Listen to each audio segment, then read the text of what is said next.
Unlike some of its peers, The Forest, the survival horror game from Canadian-based studio Endnight Games, delivered on not just the popular gather and craft survival game format, but also added a surprisingly complex and equally bananas story featuring cannibals and mutants. With the immediate arrival of its long-awaited sequel, Sons of the Forest, comes not only the pressure to top the beloved experience of the original, but also to add some new and increasingly wild surprises. And based on the 5 hours that I've played so far, I'm not only excited about the sequel's potential, but also confident that Endnight could revolutionize the survival genre.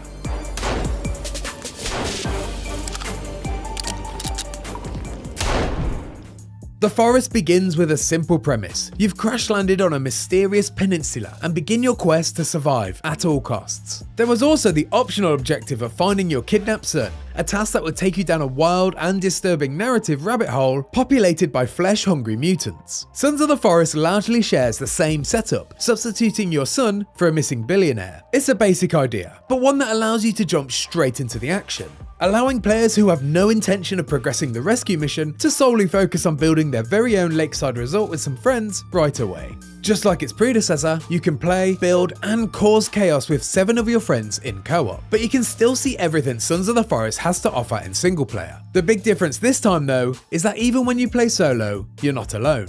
Enter Calvin. At the very start of Sons of the Forest, you're introduced to Calvin, an elite soldier who not only survived the helicopter crash that stranded you on the island, but is also very much along for the survival ride as an AI companion. While Calvin has suffered some major head trauma that's left him unable to speak, his injuries have not, perhaps surprisingly, prevented him from being extremely helpful. In an apparent effort to replicate the multiplayer experience for solo players, Calvin will follow you around and respond to commands issued via a bunch of handy quick select options on a notepad. He'll take orders to see out your less than desirable busy work, such as chopping down trees and gathering logs. During my hands-on, the value of having an AI companion was immensely noticeable. There was a huge benefit to sending Calvin off to find resources, while my co-op partner and I focused on designing our structure. I'd regularly turn around to find a fresh pile of logs for our disposal, with Calvin already on his merry way to collect more. Not only will Calvin somewhat provide company for solo players, but he offers helpful, time-saving resources even when in a group, putting a significant dent in the busy work of a survival game. This affords more time to either sculpt a masterpiece or plough forward on the cannibal killing quest. Calvin has a mind of his own though, well, at least to some degree. He sits down to rest when he gets tired and seeks water when he's thirsty. He'll also become upset if you treat him poorly, which makes him less productive and thus decreases the value as a companion. And if you decide you're not interested in having a worker bee along for the ride, you have the option to disable Calvin in the most realistic way possible. Shoot him in the head and you'll remove him from your session permanently. You're limited to 1 Calvin per multiplayer session, so the dream of a legion of Calvins can't be fulfilled. But the developers assured me that there are other companions you can find as you progress, each with their own unique AI. During my playtime, I caught a glimpse of Virginia, a mutant with 3 arms and 3 legs. She quickly scarpered once I approached her, and definitely had more of a skittish sensibility than Calvin. But the developers told me that she can eventually be recruited, and will become attached to you over time should you be kind to her. They compared her instincts to that of an elusive and independent cat, which stands in opposition to Calvin's lovable and obedient dog.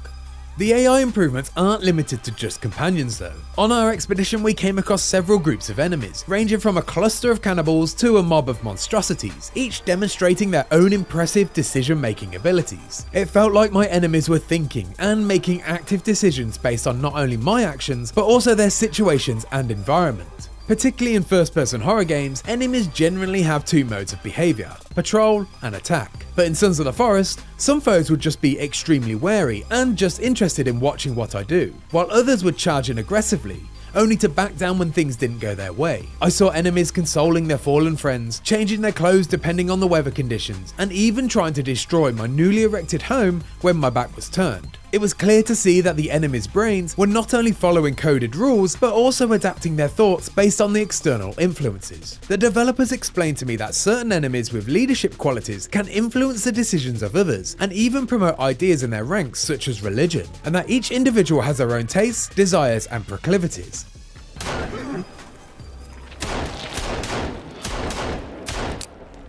From my small taste of Sons of the Forest, I didn't really get a sense of how deep this system is and how much it'll affect your experience. But the teasers I saw filled my mind with dozens of possibilities. I saw enemies adapting to changing their ecosystem and weather conditions, which now cycle through seasons that change as you progress. I even accidentally triggered a war after I stupidly opened the entrance to the game's complex underground cave network and released a faction of mutants into the domain of another tribe. My simple decision caused their living space to change and encouraging them to adjust their focus. And after that little taste of chaos, I can't wait to see how flexible this system can be. As you'd expect, the titular forest makes a return, and it looks better than ever. From the complex density of foliage, to the gorgeous rainfall and beautifully lit cave stalactites amongst the hanging corpses and mutant fetuses, the graphical power on show here rivals the majority of AAA releases. It was a joy to explore without even the slightest hint of repetition in its design. With a tease of bunkers, villages, and God knows what else in a world that's promised to be 4 times larger than the original, I can easily see myself getting lost and then sidetracked in the wilderness for hours on end. But at its core, Sons of the Forest is a survival game, and so when you're not exploring, there's a good chance you're building. The construction tools have been significantly overhauled for the sequel. Gone are the floating blue ghost building blocks, replaced by user-friendly, realistic presentation of wilderness carpentry.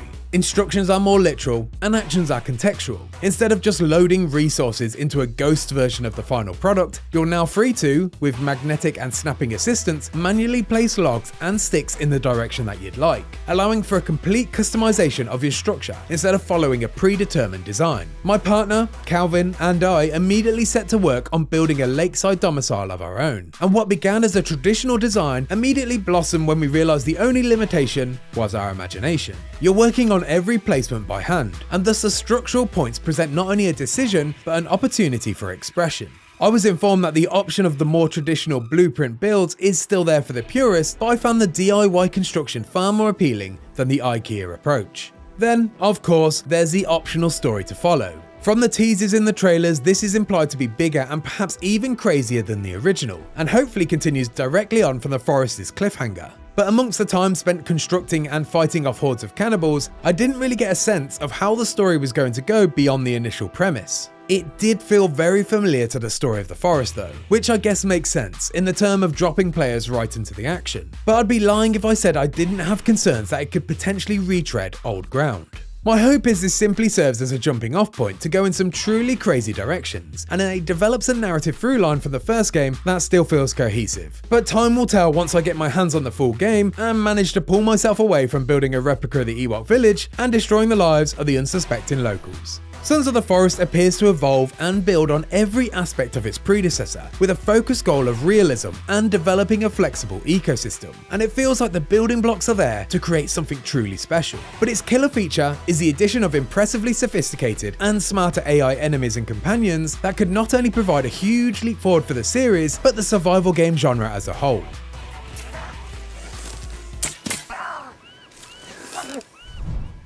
And if you like that video and want to find out more about Sons of the Forest, why not check out everything that we know so far? And for everything else Sons of the Forest, stick with IGN.